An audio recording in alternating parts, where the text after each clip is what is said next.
Mas antes de falar sobre os mitos da Umbanda, eu gostaria de saber um pouquinho sobre você, como começou é, esse trabalho com a espiritualidade, com a Umbanda. Como que foi essa experiência na sua vida?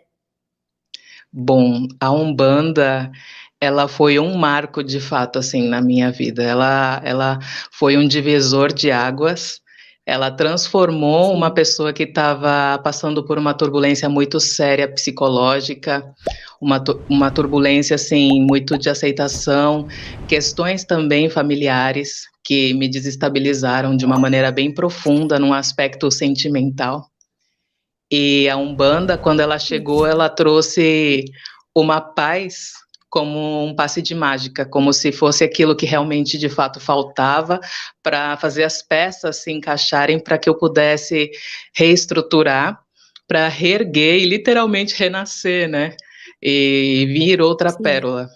Tanto que eu digo assim que desde quando entrei para a Umbanda até agora eu sou uma pessoa totalmente irreconhecível. E isso que de fato é o exemplo de que a Umbanda está atuando na vida, né? Porque a gente acredita que Sim. a gente tem que evoluir, então a gente tem que deixar para trás aqueles defeitos, as atitudes mesquinhas, as atitudes equivocadas e começar a aprender com a gente mesmo e lutar contra o nosso maior inimigo, que somos nós mesmos, né? Então, a Umbanda, quando ela chegou, eu tinha 16 anos de idade, não sabia Olha, de nada a respeito de incorporação, não tinha tido contato direto com nenhuma religião que tratasse sobre isso. Eu tinha ido em um centro kardecista com a minha mãe, mas eu não entendia de fato que aquilo era uma incorporação ou que aquilo era um espírito, não me sim. aprofundava sobre o fato. E quando eu comecei a ter visões, né, das entidades, a primeira entidade que eu vi foi Sim. um preto velho, e eu falava assim, quem é aquele senhorzinho sentado de chapéu de palha, né? E, enfim, amigas da minha mãe disseram que eu estava doente, que eu estava enlouquecida por conta dessas visões.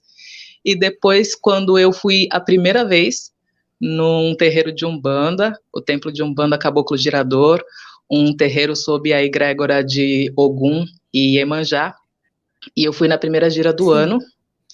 e nessa gira é feita a lavagem de cabeça de Ogum, e eu ajoelhei ali na frente do Congá sem nenhuma pretensão, sem saber o que estava acontecendo, eu nunca tinha ido numa gira de Umbanda. E eu me ajoelhei ali na frente da mãe Leila, a minha mãe de santo, e quando eu me ajoelhei, ela lavou minha cabeça e eu comecei a chorar e comecei a tremer e comecei a não controlar o meu corpo e eu totalmente assim, o que que tá Sim. acontecendo? Acho que eu sou louca mesmo. E aí, quando eu comecei a acreditar, né?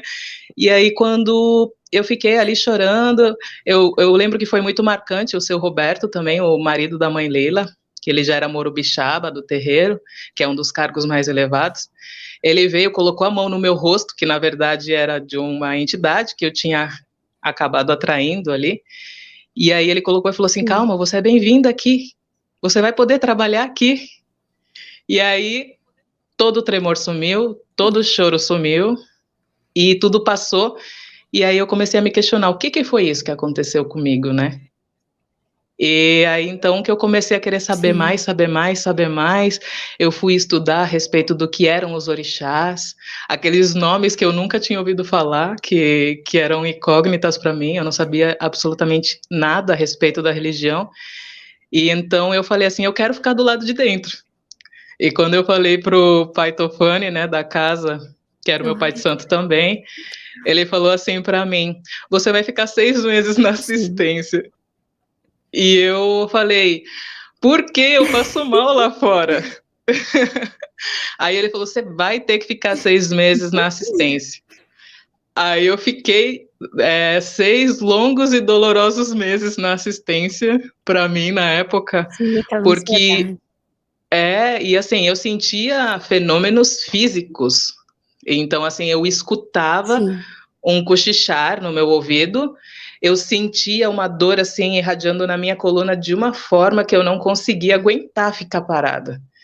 E eu falava, mas por que eu tenho que ficar lá? Eu só paro de passar mal quando eu fico pro lado de dentro.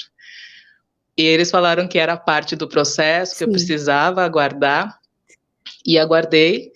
E aí, com os meus 17 aninhos, virei médium da corrente e comecei a estudar ali a casa, a Umbanda que era praticada ali.